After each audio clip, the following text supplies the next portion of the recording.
दुनिया की हर सभ्यता में कुछ ऐसी कहानियां मिलती हैं जिन्हें लोग मिथक कहते हैं, लेकिन कभी कभी मिथक इतने लंबे समय तक जिंदा रहते हैं कि वे सिर्फ कहानियां नहीं लगती, वे चेतावनी जैसे लगने लगते हैं। प्राचीन भारत में भी एक ऐसा ही रहस्य जन्मा था, एक गुप्त संगठन जिसके बारे में कहा जाता है कि वह पिछले 2200 वर्षों से छाया में काम कर रहा है। एक ऐसा समूह जिसका उद्देश्य था मानवता को उसके अपने ज्ञान से बचाना। इस रहस्य का नाम है द 9 अननोन मैन। कहानी शुरू होती है 3री शताब्दी ईसा पूर्व से। भारत का महान सम्राट अशोक कलिंग युद्ध के बाद जब धरती खून से लाल हो गई और लाखों जीवन नष्ट हो गए, अशोक के हृदय में गहरी पश्चाताप की ज्वाला उठी। वह समझ गया कि युद्ध और हिंसा केवल विनाश लाते हैं, लेकिन उससे भी बड़ा खतरा था ज्ञान का दुरुपयोग। कहा जाता है कि अशोक ने यह महसूस किया कि यदि उन्नत विज्ञान और तकनीक गलत हाथों में पड़ जाए तो पूरी मानवता का अस्तित्व खतरे में पड़ सकता है। तब अशोक ने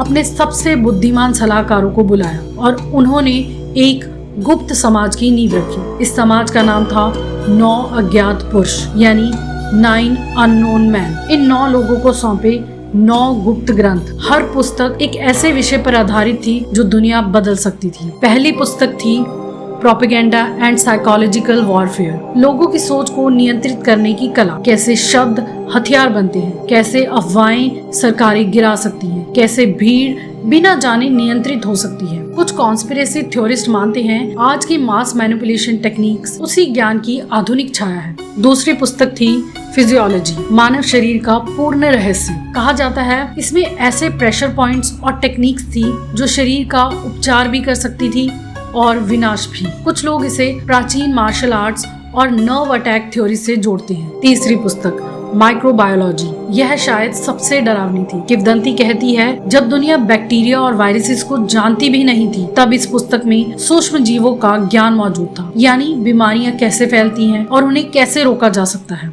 चौथी पुस्तक एल्केमी, धातुओं और पदार्थों को बदलने का रहस्य। सिर्फ सोना बनाने की बात नहीं, बल्कि पदार्थ की प्रकृति को समझने की कला। पांचवी पुस्तक कम्युनिकेशन, गुप्त संकेत, दूरस्थ संदेश और ऐसी संचार तकनीकें जो अपने समय से सदियों आगे मानी जाती थी। छठी पुस्तक ग्रेविटी और शायद एंटी ग्रेविटी। यहीं से कहानी सबसे रहस्यमयी हो जाती है। कुछ लेजेंड्स दावा करते हैं प्राचीन भारत के विमान सिर्फ मिथक नहीं थे और इस पुस्तक में गुरुत्वाकर्षण को नियंत्रित करने का ज्ञान था। हालांकि इसका कोई वैज्ञानिक प्रमाण कभी नहीं मिला। सातवीं पुस्तक कॉस्मोलॉजी, ब्रह्मांड की संरचना, तारों की गति, ऊर्जा और कॉस्मिक लॉज का ज्ञान। आठवीं पुस्तक लाइट, प्रकाश को ऊर्जा, संचार और शायद हथियार के रूप में उपयोग करने की तकनीक। और नौवीं पुस्तक सबसे खतरनाक मानी जाती थी सोशियोलॉजी, सभ्यताओं को नियंत्रित करने की कला। कैसे समाज बनते हैं, कैसे टूटते हैं, कैसे विचार पूरी दुनिया बदल देते हैं। लेकिन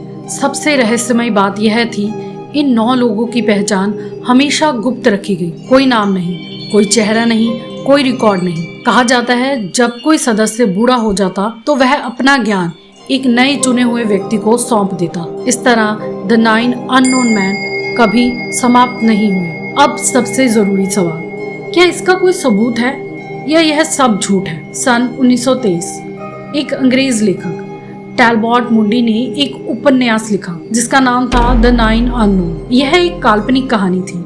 जी हाँ, इस कहानी का जन्म एक उपन्यास से हुआ था। लोगों ने इसे फिक्शन समझा, लेकिन कहानी यही नहीं रुकी।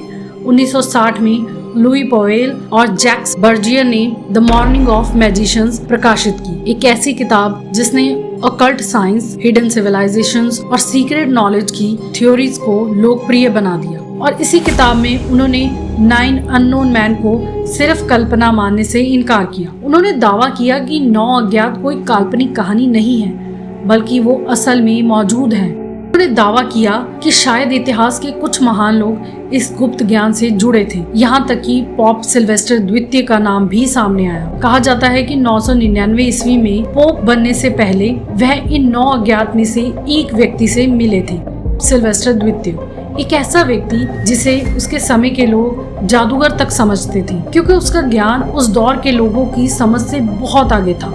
धीरे धीरे 9 अननोन मैन सिर्फ एक कथा नहीं रहे, वे कॉन्स्पिरेसी कल्चर का हिस्सा बन गए। Hidden society, shadow governments, ancient secret knowledge, हर थ्योरी में उनकी परछाई दिखाई देने लगी। दिल्ली के मेहरौली में एक लोहे का खंबा है। यह 1600 साल से भी ज्यादा पुराना है, लेकिन सबसे हैरान करने वाली बात यह है इसमें आज तक जंग नहीं लगी। विश्वास करने वाले कहते हैं यह 9 अज्ञात की देन है, लेकिन वैज्ञानिक कहते हैं इस खंबे की धातु में फास्फोरस की मात्रा ज्यादा है जो जंग को रोकती है। यह कोई जादू नहीं है। 1969 में द सैटेनिक बाइबल के आसपास भी लोगों ने सीक्रेट ऑर्डर्स और हिडन पावर कंसेप्ट्स को इस कथा से जोड़ना शुरू कर दिया। हालांकि इन सभी दावों का कोई ठोस प्रमाण कभी नहीं मिला। भी यह कहानी खत्म नहीं हुई, क्योंकि फिल्मों, नॉवेल्स और टीवी शोज ने इस विचार को बार बार इस्तेमाल किया।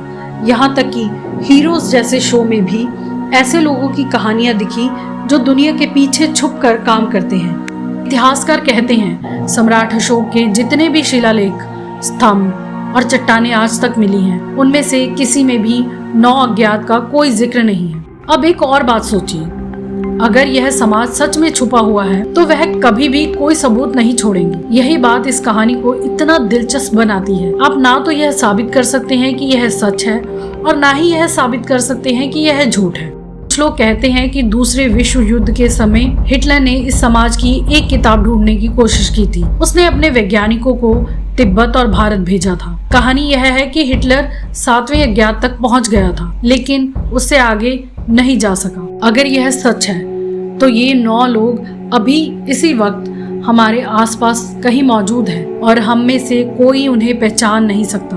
खास मौन है, किंवदंती जीवित है और रहस्य अब भी अनसुलझा है। अगर आपको यह कहानी दिलचस्प लगी तो इसे अपने दोस्तों के साथ शेयर कीजिए और बताइए आपके हिसाब से 9 अज्ञात सच है या सिर्फ एक कहानी। धन्यवाद।